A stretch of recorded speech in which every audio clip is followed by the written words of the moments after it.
আর বন্ধুরা, আমি সুমিতার রান্নাঘর থেকে বলছি। দেখুন, একটু আলু পটল কেটে রেখে দিয়েছি। আজকে আমি একটু অন্যরকমভাবে নিরামিষের তরকারি করব। তো দেখুন, এই আলু পটলেতে আমি কি দেব। নারকোল দেব, কাঁচা লঙ্কা দেব, আদা দেব, আর দেব ছোটো এলাচ, দারচিনি, লবঙ্গ শুকনো। এটা আমি এই মিক্সির বাটিতে একটু পিষে নেবো। একটা টমেটো দেবো বন্ধুরা, একটা টমেটো কেটে আমি 4টে টুকরো করে দেব। এটা আপনাদের দেখিয়ে নিই না, ওটা আমি ভালো করে পিষে নিই। আমার তেল গরম হয়ে এসেছে। আমি দেখুন আপনাদের দেখিয়ে দিই বন্ধুরা, তেলটা আমার গরম হয়ে গেছে। এতে আমি একটু জিরে ফোড়ন দিয়ে দিলাম। দিয়ে আমি আগে আলু পটলটা ভালো করে ভেজে নেব। আগে পটলটা ভাজবো, তারপরে আলুটা ভাজবো।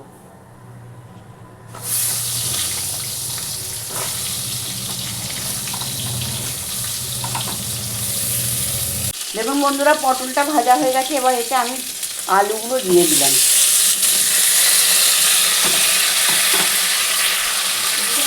আলুগুলো দিয়ে দিলাম। আর দেখুন, এই যে মশলাটা আমি পিষে নিয়েছি, দেখতে পাচ্ছেন বন্ধুরা, মশলাটা আমি পিষে নিয়েছি।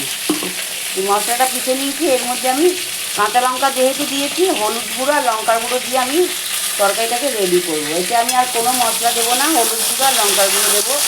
কেন আপনারা দেখেছেন ওখানে কী কী দিয়েছি।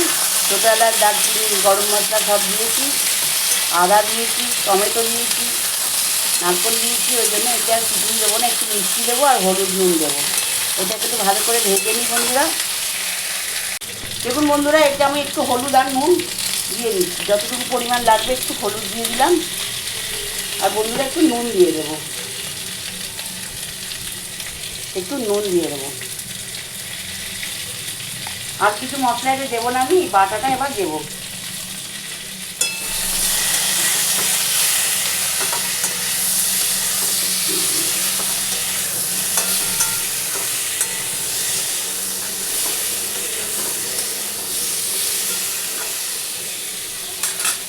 বাটাটা বন্ধুরা দিয়ে আমি এই বাটি ধোয়া জলটা একটু দিয়ে দেবো।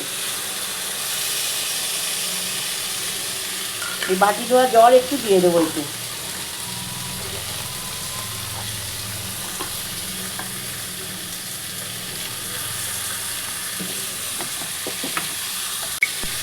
দেখুন বন্ধুরা, একটু বাটি ধোয়া জল আমি একটু দিয়ে দিলাম।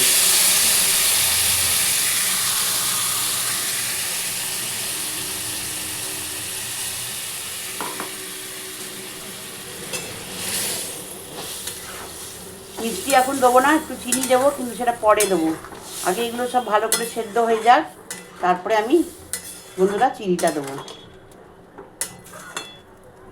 এটা হতে আমি সময় দেবো, ঢাকা দিয়ে দেবো বন্ধুরা। এবার দেখুন বন্ধুরা, তরকারিটা মোটামুটি হয়ে গেছে, রেডি হয়ে গেছে। আমি এবার এতে একটু চিনি দিয়ে দিলাম। নিরামিষ তরকারি একটু মিষ্টি মিষ্টি না হলে বন্ধুরা ভালো লাগে না। আর একটু ঘি দিয়ে দেবো, একটু ঘি দিয়ে দিলাম।